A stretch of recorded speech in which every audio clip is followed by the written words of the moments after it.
Olá, amigos do Esporte em Debate. Nós estamos chegando com a sua licença na tela da TV Assembleia, canal 9.2, TVN, canal 17 e também na Sky 309.2. Aqui você já sabe, o esporte em dimensão maior na sua televisão. E no Esporte em Debate de hoje, você vai ver. Sampaio Corrêa perde de virada para o Avaí na ressacada e time catarinense conquista o acesso à elite de 2022. Começa a Copa FMF, que vai garantir uma vaga para o campeão nas competições nacionais. Você vai ver ainda os bastidores do Motoclube e a preparação para a temporada do ano que vem. E mais, uma entrevista exclusiva com o presidente da Federação Maranhense de Basquete, Rubão.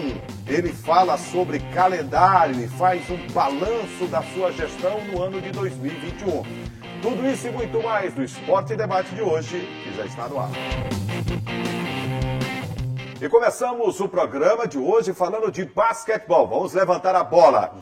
O repórter Ismael Gama foi conversar com o presidente da Federação Maranhense de Basquete, Rubão. Ele fala sobre a temporada de 2021, já projeta 2022, mas sobretudo esclarece muitas dificuldades que o basquete teve neste ano.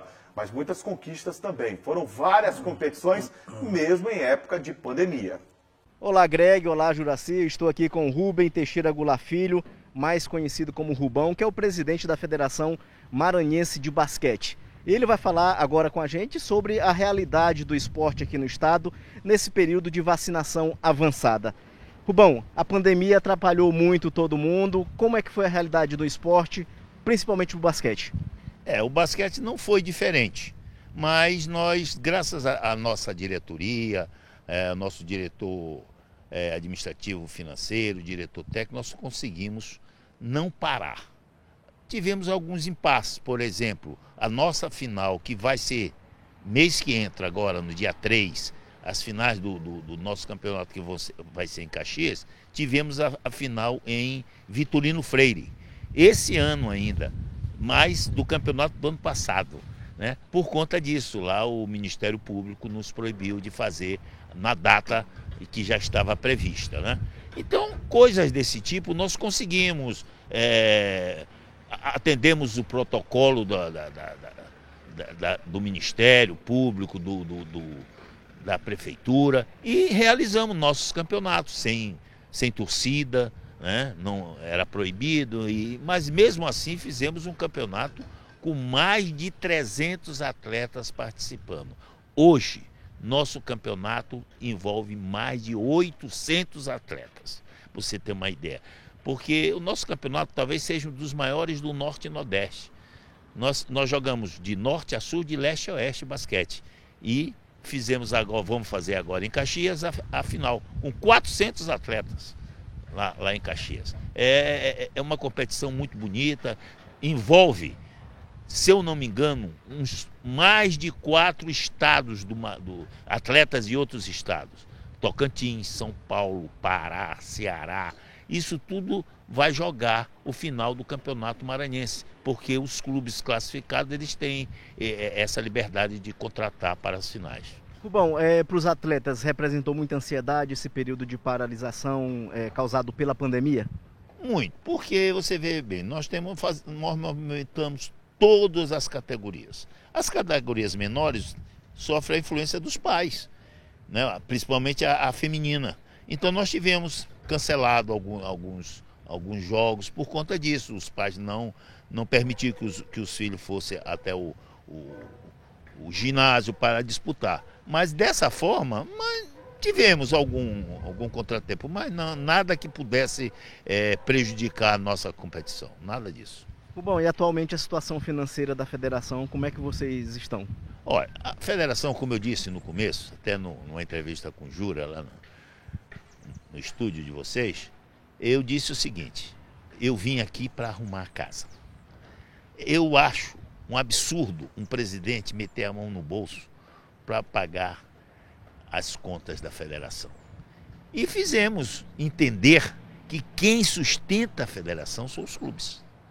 Hoje nós temos uma tabela de todas as atividades, tudo que nós fazemos hoje são pagas. Aprovada por todos os clubes, diário oficial, registrado em cartório. Todo mundo sabe. Nós temos agora transferência do Sampaio Corrêa feminino que todo ano contrata dos Estados Unidos, do Chile, de não sei o que. Nós temos essas transferências. Nós temos a transferência de clube para clube, transferência de estado para estado. Então essas coisas vão custeando as pequenas. Mas nós temos grandes problemas. Eu sofro aqui, desde que assumi, uma concorrência muito grande. Foi criada uma liga para me derrubar, para derrubar o basquete. Que o Rubem Goulart dificilmente eles vão derrubar. Mas o basquete não conseguiram, né? Eu tive que criar essa liga. Essa liga, ela tem gente lá influente, até na imprensa, né? Eu, por exemplo, consegui agora amenizar a nossa parceria com o Estado. O Estado agora nos concedeu ginásio, nos concedeu uma série de coisas, e inclusive o nosso projeto de incentivo ao esporte. Estou com uma dificuldade imensa de ter um empresário que assuma. Então são essas coisas que atrapalham a gente, né? Mas a gente, com esforço, como eu estou dizendo, com organização, com tudo, hoje a federação ela é limpa. Nós temos portal de transferência, nós temos de transparência, nós temos Instagram, nós temos uma prestação de conta que todo mundo sabe o que entrou 10 centavos na federação, sabe como entrou e como vai sair. De formas que eu vou deixar a federação esse mês que vem, né?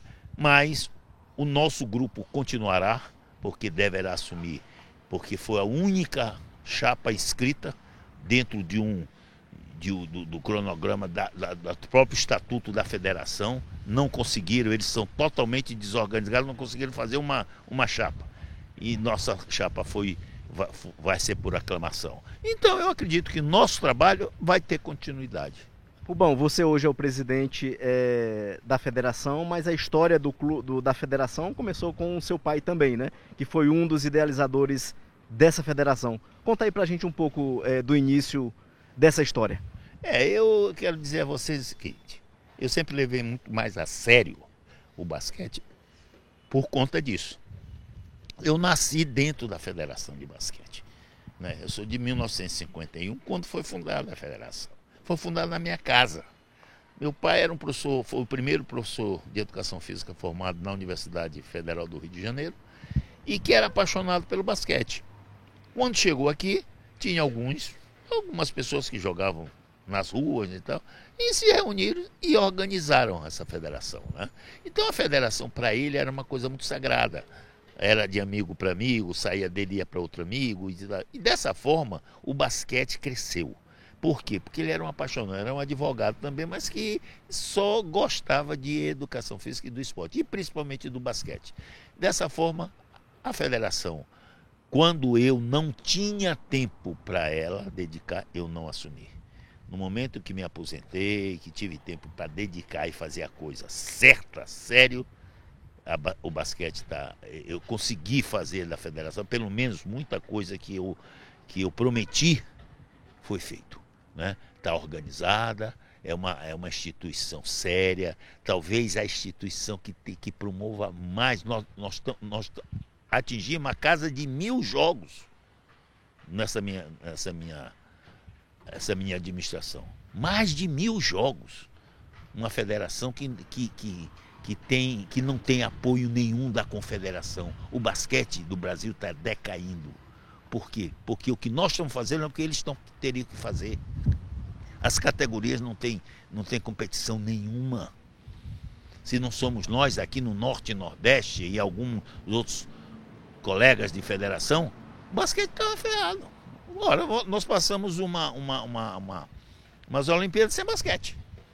E vamos passar outra, porque nosso basquete está muito aquém até da Argentina.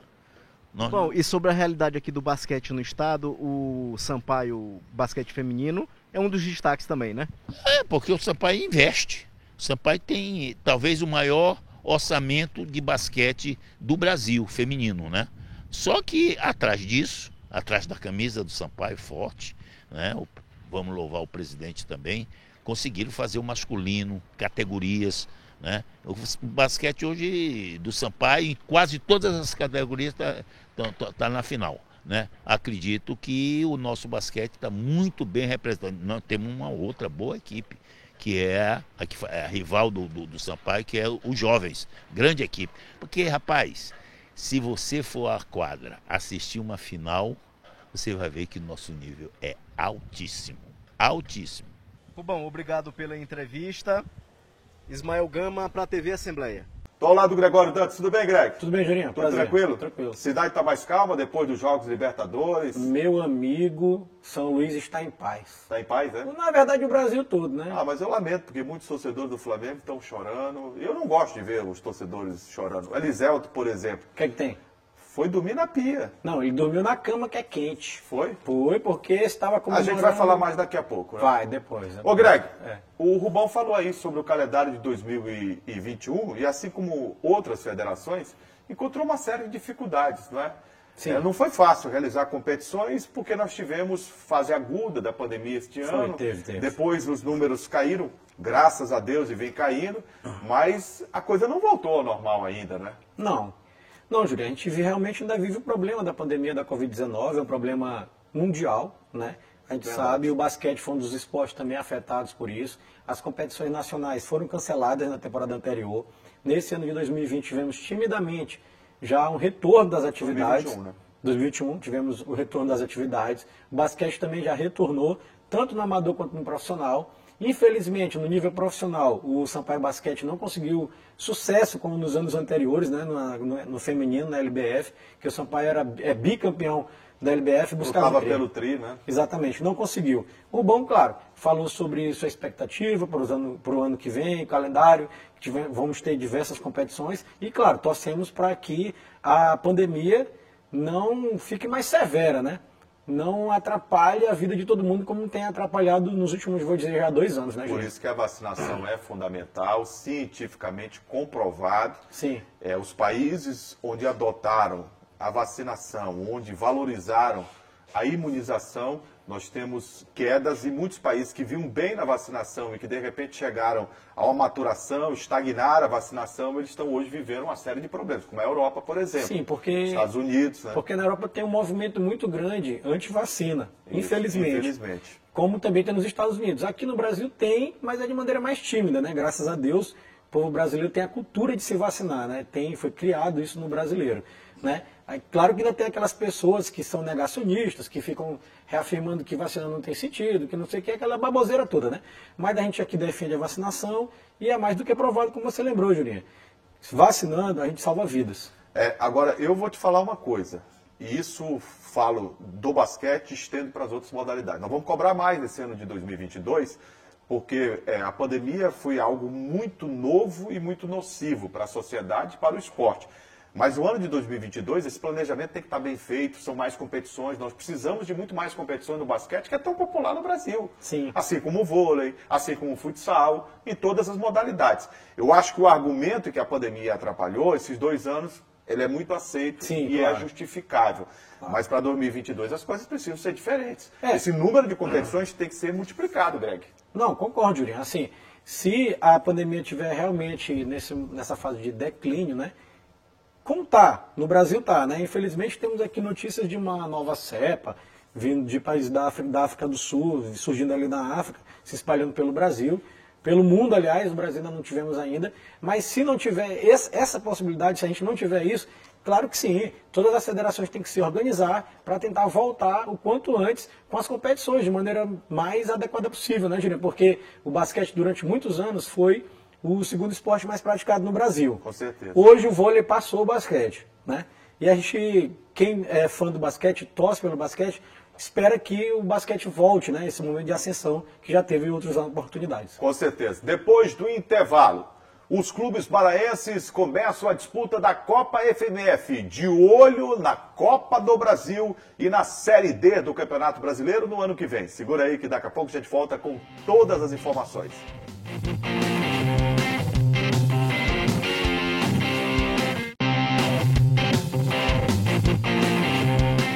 Já estamos de volta com Esporte em Debate. Agora falando de futebol, começou a Copa FMF, a última competição do calendário oficial do futebol maranhense no ano de 2021.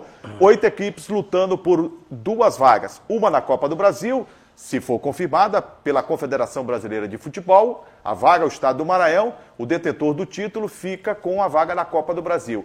E também a Série D do Campeonato Brasileiro no ano de 2022. Tivemos 2 jogos já realizados. O IAP no Estádio Castelão enfrentou a equipe do Pinheiro e venceu pelo placar de 1-0. No interior do estado, no estádio Leandrão, na cidade de Barra do Corda, jogaram as equipes que decidiram o Campeonato Maranhense da Série B neste ano. A equipe do Cordino enfrentou o Tuntum. Na decisão da Série B, deu Cordino, só que no primeiro jogo da Copa FMF, o Tuntum venceu a equipe do Cordino pelo placar de 2-1. Ô Greg, tivemos uma inversão aí, né? Uma vingança. Uma vingança. Na Série B, deu Cordino, mas na Copa FMF, deu Tuntum, né? Isso. E assim, a gente até fez projeção aqui, né, Jurinha? De que Cordino e Tuntum seriam as equipes favoritas a conquistar essas, entre aspas, vagas, né? Mas eu coloco o Imperatriz também, viu? Coloco o Imperatriz, pela força da camisa, Greg. Pela força da camisa, pelo peso que o Imperatriz tem, acostumada a disputar competições como esta, título de campeonato da primeira divisão.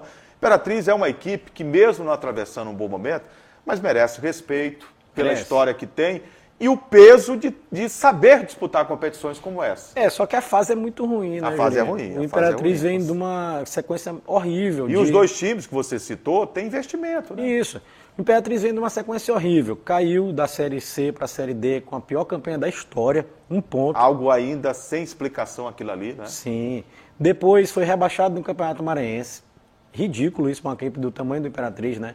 Depois não conseguiu a classificação entre os 4 na Série D do Campeonato Brasileiro, que também é absurdo para uma equipe do tamanho do Imperatriz. Então, assim, a fase não é boa. Tuntum e Cordino fizeram um confronto lá no interior do estado. O Tuntum conseguiu a vingança, né? O Ulisses fez até o gol do Cordino, mas teve a virada da equipe do Tuntum.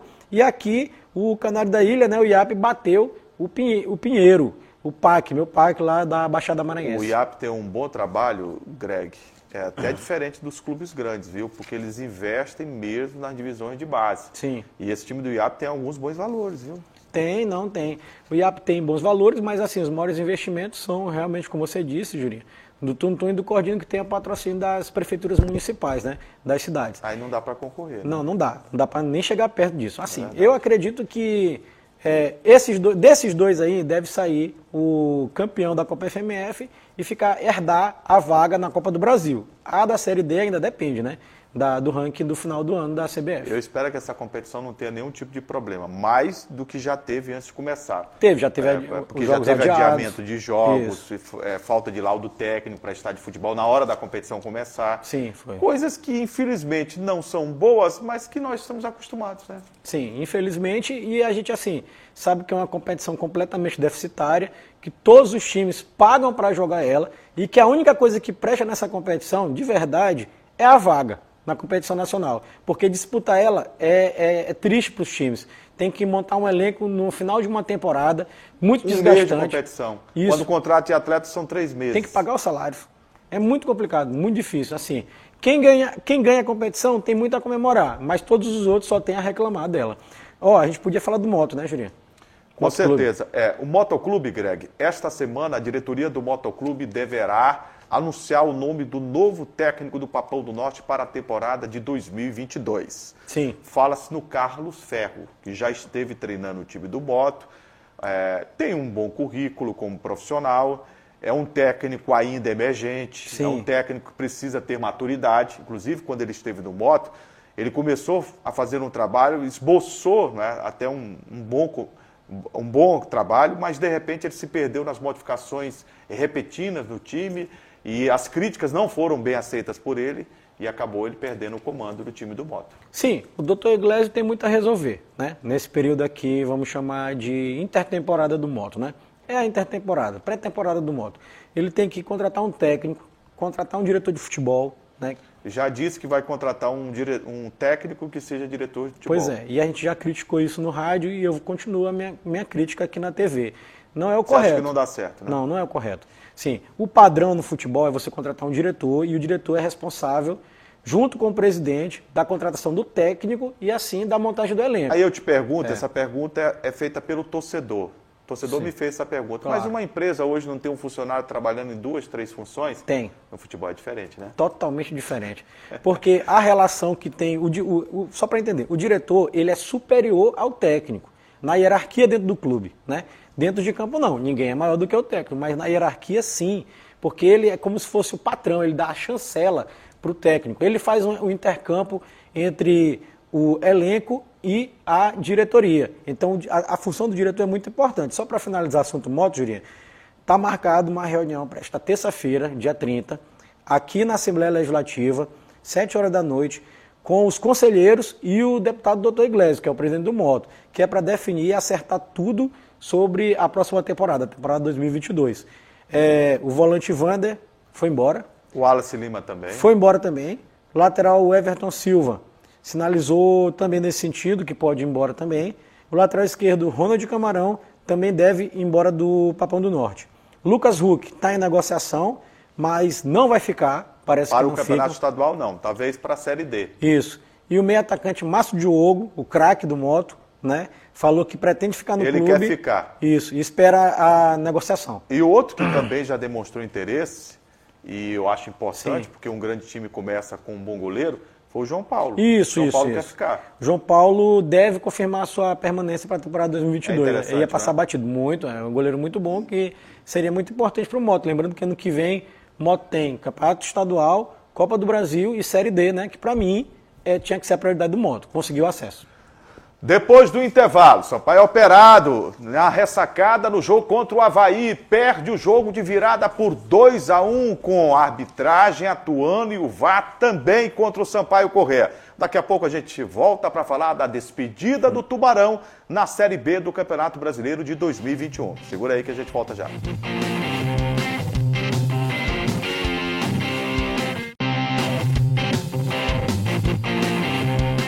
Série B do Campeonato Brasileiro. Sampaio realizou a sua última partida neste ano de 2021 do Campeonato Nacional da Série B. Com a ressacada com quase 20 mil torcedores, o Sampaio Corrêa jogava diante de um adversário que buscava o acesso à primeira divisão do futebol brasileiro em 2022. E o Tricolor fez uma boa partida. Abriu o placar com um golaço de Ciel. Jogou entre as pernas do alemão e de perna esquerda de chapa no canto direito.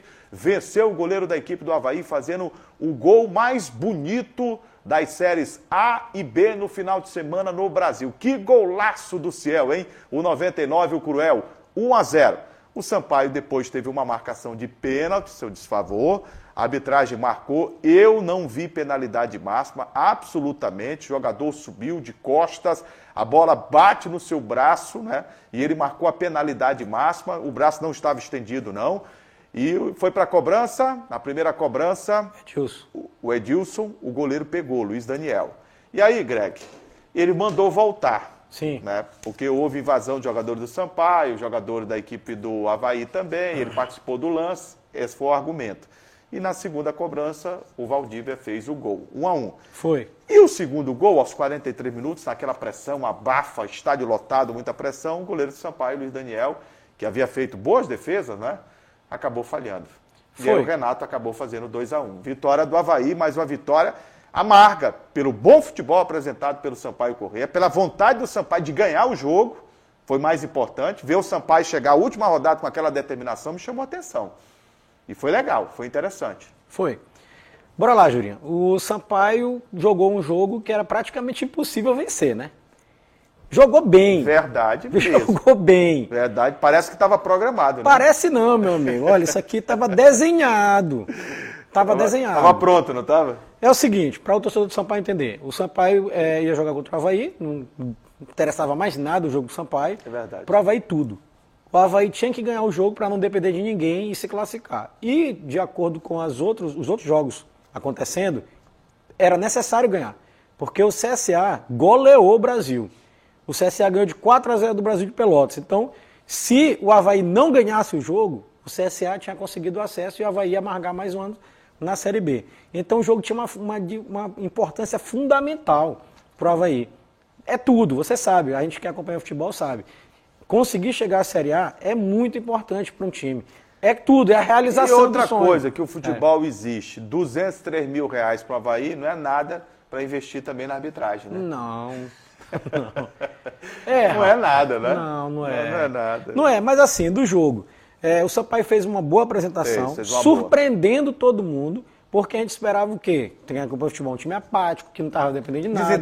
Desinteressado. Mas o Sampaio jogou com dignidade. Do começo ao fim. E o gol do Ciel foi algo extraordinário, Greg. Sim, foi. Que golaço. Golaço. O gol da rodada. Gol da rodada. Gol que a gente até estava comentando, né, Jurinha?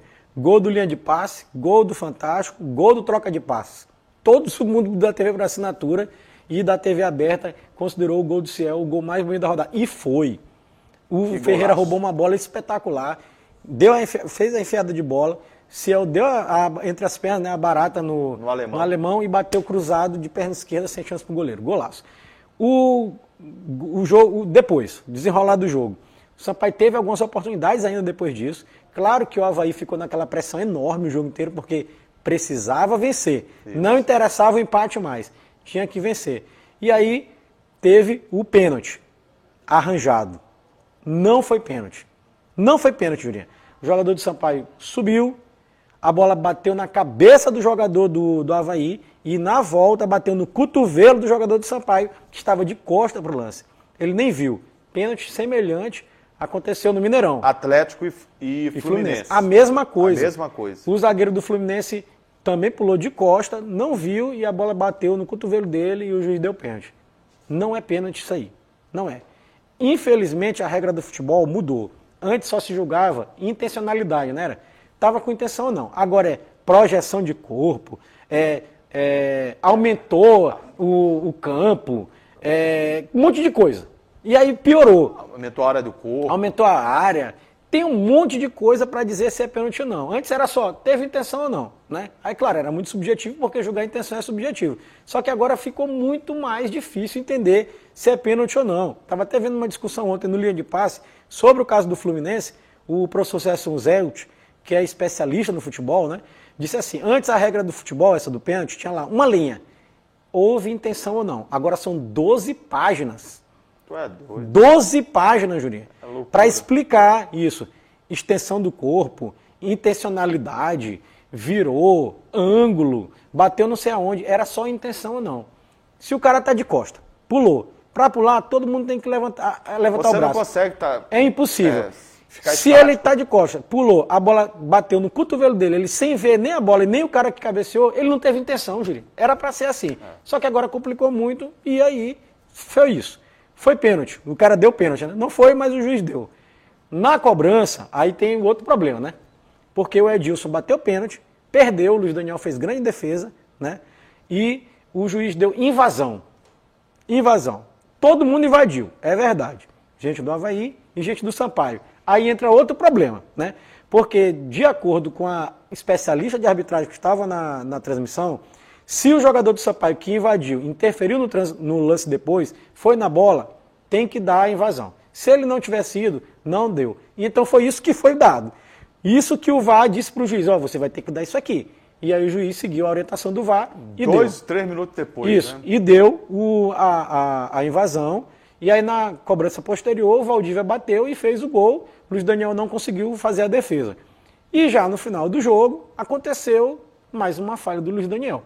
E saída de bola do gol, né? Infelizmente tem sido recorrente. Tem sido recorrente. Foi assim contra o Cruzeiro, naquele lance do gol do Cruzeiro, que ele saiu errado, escorregou e foi o gol do zagueiro do Cruzeiro, e agora a mesma coisa. E isso é problema de treinamento, porque o outro goleiro também, o Mota, também tem saída do gol atabalhoada. Sim. Tá entendendo? O Mota tem um problema, você vai relembrar, na saída no chão. Ele sempre perdia o tempo da saída cometendo pênalti. Sim. Tá entendendo? Esse já é por cima mesmo, a saída... Ele ameaça sair do gol e se arrepende. Ele infelizmente comete aquele erro que antigamente falava assim, saiu catando borboleta, né? Que ele sai assim errado e aí não consegue acertar a bola e erra. Foi igual com o Cruzeiro, igualzinho contra o Avaí. O gol fez o Avaí subir. E aí foi festa generalizada. O Adson foi expulso, né? Porque foi xingar o juiz, dizendo que ele estava comprado. Então tá comprado, vai dizer que aí foi expulso. Claro, não pode dizer isso pro juiz, né? Tem que ser expulso mesmo, né? Vermelho. O Adson disse que não falou isso, né? Mas o juiz parece que botou na súmula que foi isso. Ele botou, mas é a palavra dele, né? Isso, botou na súmula que foi Que isso pesa. e tal, e aí não pode, né? Aí assim, o campeonato acabou, né? A Série B acabou. O Sampaio acabou na 15ª colocação, Jurinha. Uma campanha muito pior do que a do ano passado, que foi espetacular. Se ele vence o jogo, ia ser o quê? 9º, né? Seria, dependendo dos outros resultados, né? Chegaria a 50, seria 10º. 10º, né? Passaria o Vasco, ficaria na 10ª colocação. Entendeu? Que era uma posição muito melhor, né? Muito melhor. Só que assim, era um jogo praticamente impossível ganhar. Sampaio terminar na 15ª colocação, não é uma posição boa, né? Sim, claro que a gente sabe a realidade do Sampaio financeira é menor do que a de todos os outros, né? Mas poderia ser melhor. Se o segundo turno não tivesse sido tão ruim, o Sampaio teria uma posição melhor. O Sampaio dá para ter uma posição bem melhor. Agora, se a gente levar em consideração, né, Greg, que o Remo caiu. Caiu, tem que falar que disso. O Vitória caiu. Caiu. Né? Confiança e o Brasil. Confiança e Brasil de Pelotas, mas principalmente Remo, que é uma potência. Sim, no Pará. E outra coisa, o Remo caiu botando um público de 20, 25 mil, 30 mil pessoas. Não. E com uma coisa interessante, precisava só ganhar em casa, contra o Confiança que já tinha caído. O Vitória, Greg, sempre foi uma potência do Nordeste. O Vitória é time de Série A, né? Está passando por uma fase terrível, né? E aí, nesse momento, está na Série C do Campeonato Brasileiro. É triste para a história do Vitória. Assim, só encerrando Série B, né? Remo, Vitória, Confiança e Brasil. Caíram. Subiram. Botafogo, campeão, né, Juliano? Seu Botafogo. Claro. O Goiás, o Curitiba e o Avaí, que chegou na 4ª colocação com 64 pontos, também subiu. Aí, a nossa Série B desse ano acabou. Acabou, espero para o ano que vem que o Sampaio, o seu planejamento funcione, né, bem melhor. O presidente vai se reunir essa semana com os jogadores. Já adianto aqui, está confirmada a permanência do João Brigatti. Sim. E os destaques do Sampaio Corrêa nesta temporada vão permanecer. Quem foram? Ferreira. Tem uma informação aqui de bastidor, gente. Pimentinha. Sim. Tá entendendo? Ciel deve continuar. Entendeu? Sim. Maurício. O Gabriel Popó. Um dos goleiros vai ficar. Provavelmente o Luiz Daniel. Eu tenho uma informação de bastidor. Alisson. Sim. O Adson. A minha informação de bastidor acabou de chegar aqui. É que ele teria renovado com o Luiz Daniel, com o Nilson Júnior, com o Alan Godoy, com o Maurício, com o Ferreira, com o Eloy, Pimentinha e Jackson. Esses já estariam certos. Pronto. Obrigado. Sérgio Frota. Pronto. Você concorda com essa lista? Concordo. Só que assim, o Luiz Daniel, não sei, eu acho que o Sampaio poderia ir atrás de um goleiro que não cometesse tantas falhas. É um bom Será goleiro. Que mudar o preparador de goleiro não resolve? Pode resolver. Porque o João Brigatti não veio com a comissão técnica dele. Não. Ele veio só. Ele só e agora isso. ele vai fazer o trabalho do começo do ano. É diferente. Com a sua comissão técnica. Claro, lógico. Chegamos ao final do Esporte em Debate. Continue nos assistindo toda segunda-feira às 8 da noite e às terças-feiras a reprise do programa em 2 horários, 7h30 e às 2h30 da tarde. Ô Greg, os canais de interação para que o público possa participar, interagir, sugerir pautas. Pois é, o telespectador pode acompanhar nosso programa através dos nossos canais de interação. Primeiro é o nosso site, que é o al.ma.leg.br/TV. Tem também o telefone da nossa redação, que é o 3269-3028, e o nosso WhatsApp, que está aqui embaixo da sua tela. Ô Greg, final do programa, abraçar o Bispo, nosso diretor de TV, Franklin, né, Kemuel, parabéns. Nosso Heraldo Lima. Parabéns para Kemuel, campeão, né, palmeirense. Campeão da Libertadores, né, da Liberta. É. E aqui a gente hoje não é todo dia, cara. Você hoje participa de um programa inédito com 2 premiados no estúdio. Os nossos repórteres cinematográficos, Hinaldo Pé de Pato e Fábio Lima, premiados este ano, Banco do Nordeste, Sebrae, Prêmio Jornalismo, os 2. Você está pensando que você é fraco? 2 figuras impolutas. 2 figuras impolutas aqui, do jornalismo brasileiro. E tem um detalhe, o Hinaldo conseguiu uma performance bem melhor. Foi. Porque o Fábio fez 364 reportagens, né, durante o ano. Externas. Sim. O Hinaldo foi preciso uma. Aproveitamento, Jurinha. Aproveitamento 100%. Fantástico. 100% de aproveitamento. Fantástico. O cara é genial, tá pô. O cara é o mestre, né, meu irmão? É o mestre, pô. Tá entendendo? Eu tenho a felicidade, você terminar o programa aqui, eu peço mais sempre um autógrafo pra ele, guardo. Sim. Porque a gente não sabe o dia de amanhã, né? Não sabe. Mas antes de acabar, a gente tem que mandar um abraço para Eliselto. Eliselto? É. Eliselto não estava em Montevidéu? Foi Foi. pra Montevidéu. E aí? Com uma faixa, Tri da América. Tri da América? Ele tava com a faixa. O que aconteceu com a faixa dele, Juninho? Eu não sei, rapaz. Ele dormiu, parece, na João Lisboa. Foi? Foi. Ele dormiu na cama, que é quente, que é lugar quente, porque o que ele chorou final de semana, meu amigo, não foi brincadeira não, Juninho. Não foi brincadeira não. Mas isso aí é daquele negócio do futebol, tu lembra? Não, e outra coisa, ano que vem, Mengão vem forte. Ah, vem. Ano que vem não tem pra ninguém, Mengão. Malvadão. Malvadão. Tá entendendo? Mas isso aí é bom, porque no futebol tem uma máxima, não tem? A gente tem que estar lá embaixo, né? A nossa humildade, né? A soberba não pode. Não pode.